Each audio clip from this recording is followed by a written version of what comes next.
Hi, Ann Cornick from Paint and Porcelain and Paint and Porcelain Exchange. And today we are going to talk about finishing our Santa. And I'm really excited about finishing the Santa. This is the way mine came out. And I had to do my border twice because it was not dark enough when I fired it.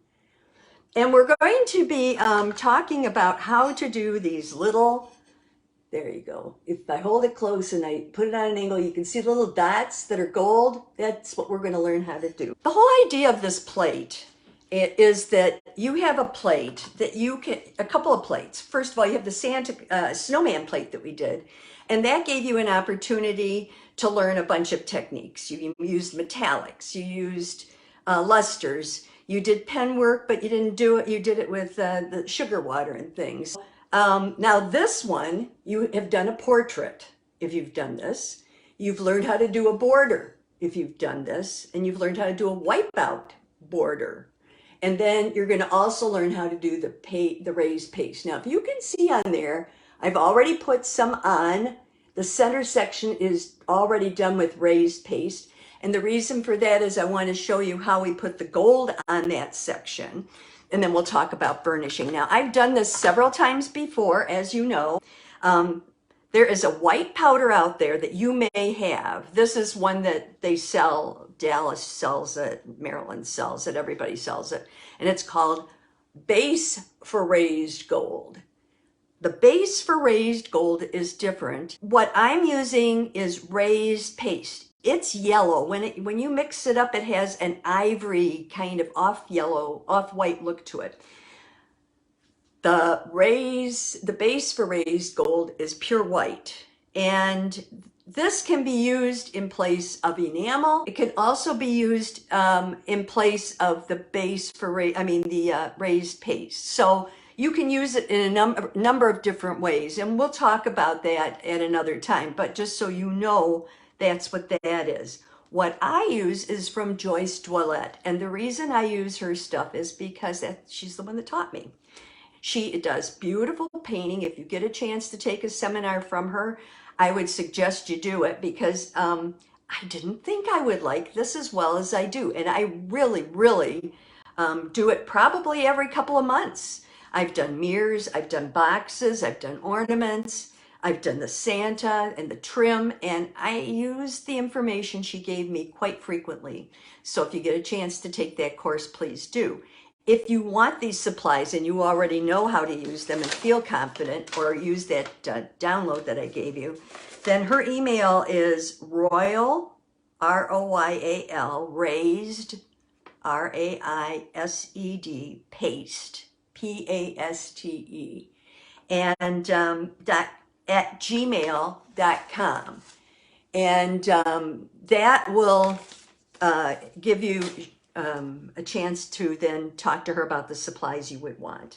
Now, one of the things she has that I didn't use on this, but I do use on my other raised paste, is she has these decals. And the decals, I'm going to put them real close so you can see them, are very helpful.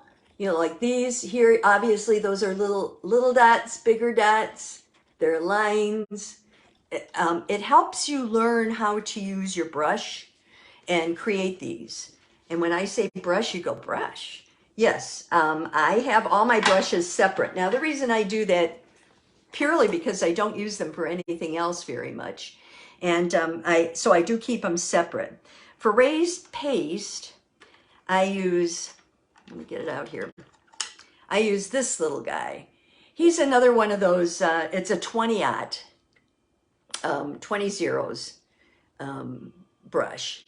And it's itty bitty. Then I have a couple others here that I also use from time to time, but this is the one I'll show you today. But I also use styluses for just the dots, which is all we're doing today.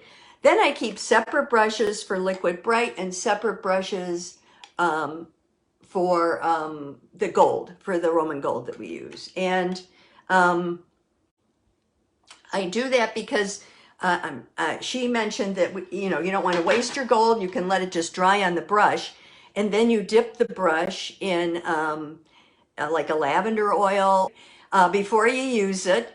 and it will soften up the brush. So that's one thing you can do. And right now I do have a brush softening up. So you're going to need a lot of little supplies for this, but we'll talk about them as we go through each part of the raised base for gold. Now the inner circle, I've already done the raised base for gold, raised paste. And the reason I did it was so I would easily be able to show you how to put the gold on, so we could do both steps at once. So this is what Joyce's powder looks like. It's called Royal Raised Paste.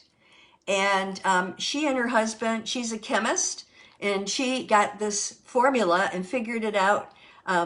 They weren't releasing it in England where they use this a lot, and so she and her husband figured this out. And it's a nice one. If you put it on too thick, it will crack, so you do have to be careful of that. But what I do is I open it up. Let me show you here. Let's just mix it right up in here. I keep a tile just for this because I find the tile kind of gets a film on it. And as much as I wipe it with everything she's recommended, I really never get it all off, and so I just use this tile. Never mix more than you need because you cannot keep this, okay? And I just use my knife and I go in and I get a very little bit. Now, I've already done some of this, so I'm not going to need that much. Oops, that's a little much, but we'll go with that so you can at least see what I've got. Okay? And then I seal up the bag. You don't want to leave the bag open because terrible things can happen if you knock it on the floor. Alrighty, and then I have it's the oil for the raised paste. And you can use, if you're using base for raised gold, not to confuse the issue too much, but you can use lavender oil. And this does smell very much like lavender oil. So I open this up. Yeah, it does smell like lavender oil, but there is something else in it you can kind of tell. And now you're just going to do like when you're mixing regular paint, you're just going to add the oil, mix it in, boom, boom, boom, like this. But you do want it to be a little bit soupy. And put this in again and pick up a little more. And one of the ways you can tell if it's ready, put the cap on it because I'm known to spill these things all the time, is you're going to scrape it up like this. Now, if it's too liquidy and you don't really need any more, then what I would suggest you do is wait a little while because it does harden up as you use it. And I usually, when I'm doing a lot of these decals where they have a lot of little curls and things on them, I usually use a magnifier. Here, let me do this one more time. Maybe you can see it now because it's real apparent to me. Watch.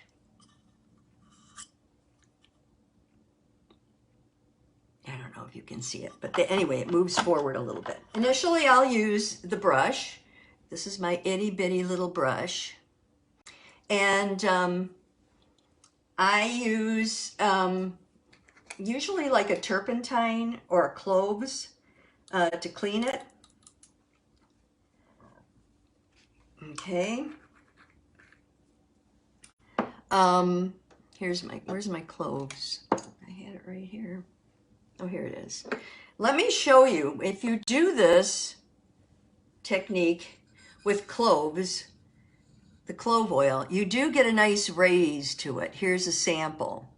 If you use copaiba, it doesn't dry and set up quite as nicely. Lavender gives you a little bit of a setup, but of course it takes longer to dry. And then this is just enamel thinner, which I've heard works really well, but it actually gives you kind of a coarse finish to it. So I just thought I'd show you those samples so you can see what I've done in the past. And I'm going to open up my cloves now. Cloves dries a little faster, so you can use that. But what I do is I scoop this up. If I'm using my brush, I scoop it up like this and turn my brush as I'm doing it to get a nice clean edge on it. And then I go over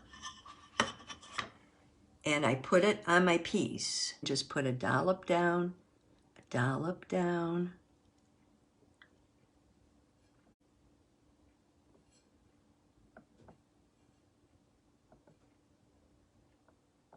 I want one there because it seems like right there it could use it. Now see, that one's way too big.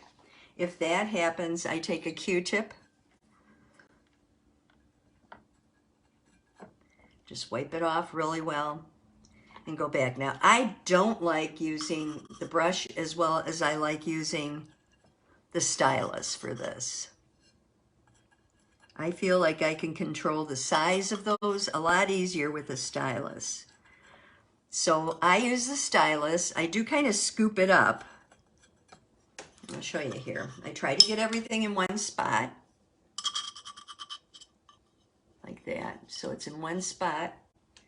And then I just take the stylus and go in and put it down. This is a simple project for those of you that are just learning. You want to keep it simple. You don't want to do it hard. Here, let me bring it up to you so you can see what I've done. See what I've done so far right here? On the light green. Oh, here, on the light green. There. Okay, and you're just going to take that all the way around. Approximate how far apart you want these, because you really don't have a lot of, I mean, you can draw wherever you want them and everything, but that's a lot of work, and you'll be fine if you just approximate, I think, with it. This is not a complicated thing to do. I let this dry a little bit. Now, Joyce says, nope, you don't need to let it dry, but I do let it dry, and the reason I let it dry is because I find that if I don't, it just seems like it does better in my kiln if I let it dry.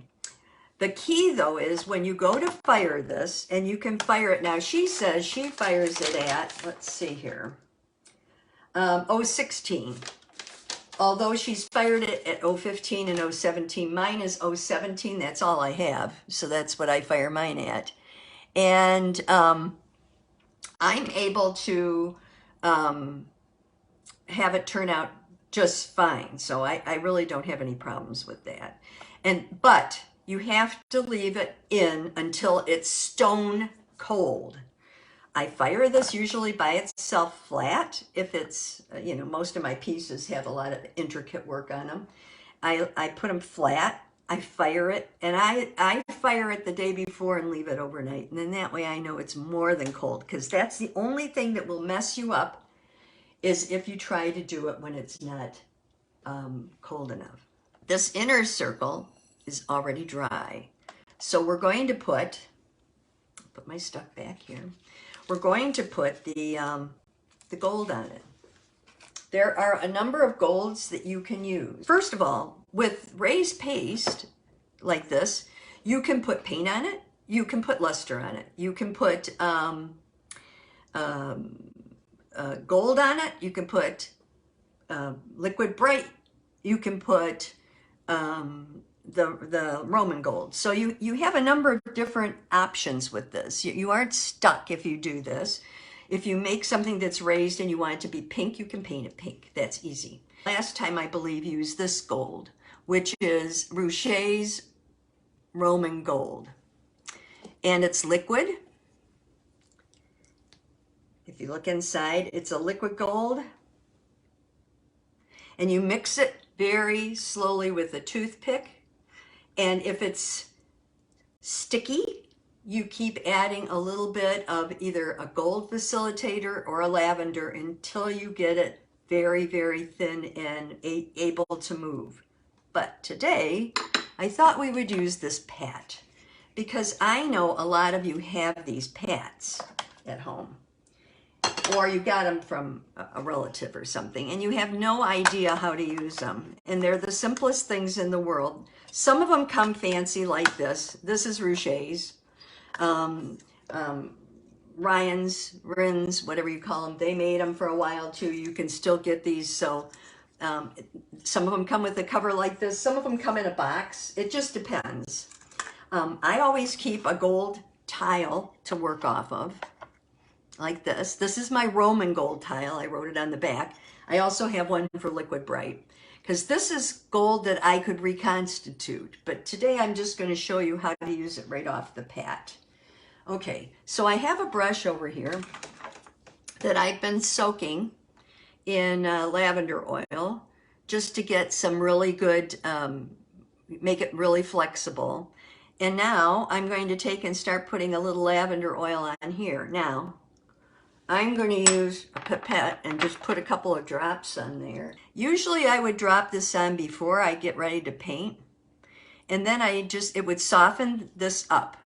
Now, I should show you here. I've got several hats here. Here's one that came in a box.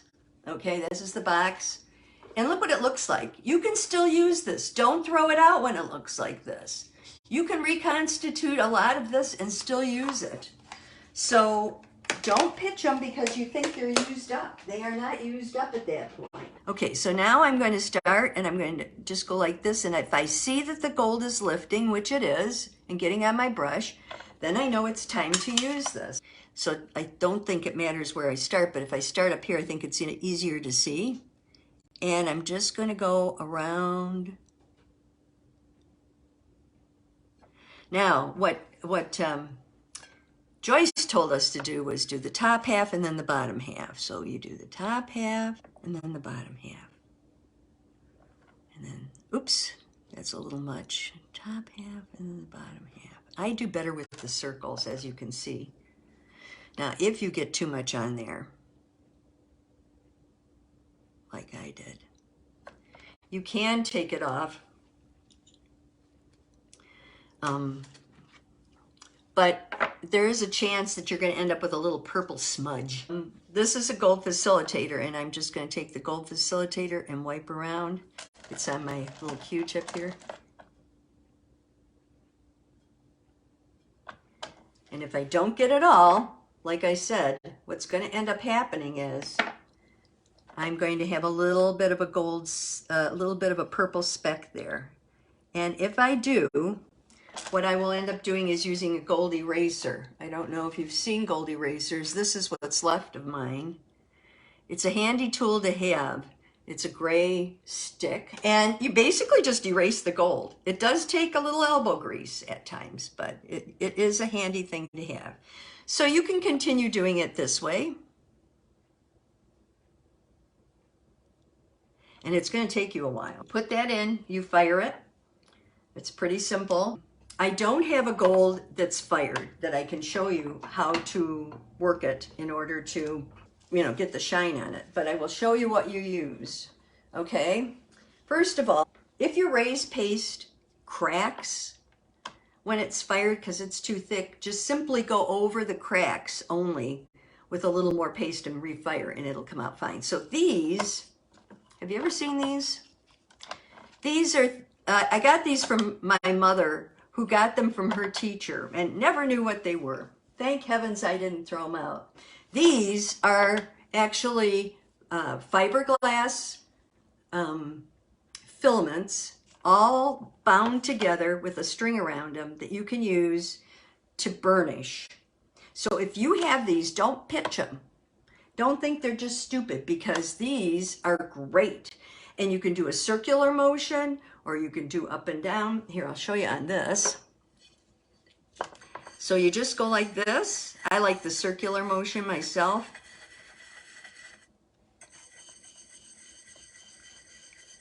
And it will just polish them up beautifully. Okay, so that's that. But you may not have that, because those are rare and they don't make them anymore. If you don't, you can buy burnishing sand and dip your finger in water and a little burnishing sand and do the same thing. I understand toothpaste works. Somebody else said that baking soda works. And the other thing that, if you've ever seen, these are fiberglass curtains. And I don't know if you find them probably at the secondhand store. But if you get these, you can also buff with these. They're okay. It's a little more work, but they do work. And the burnishing sand is super fine. Here, let me show you. Okay, this is burnishing sand. Can you see how super fine that is? Very fine grained. And you would dip your finger in water and then just do circular motions, and you can also get a nice shine from that. Okay, so that's how we finish our Santa Claus. And you'll take this with the dots on it. Once you've, this outer thing, you'll fire that. Leave it in until it's stone cold. Then put the gold on it and fire again, and then finally burnish it. And you will get a beautiful outcome on it. I will see you next time. Pick up those brushes and keep painting. Bye-bye. I hope you enjoyed the program, and I hope you'll take a minute to subscribe so that other people can learn more about China painting and we can get the word out to more people. You also can look at the links below. My Paintnporcelain.com website has a lot of freebies and printables for new and experienced painters, as well as studies, supplies, and even some of my hand-painted china. So thank you again, and I'll see you next time.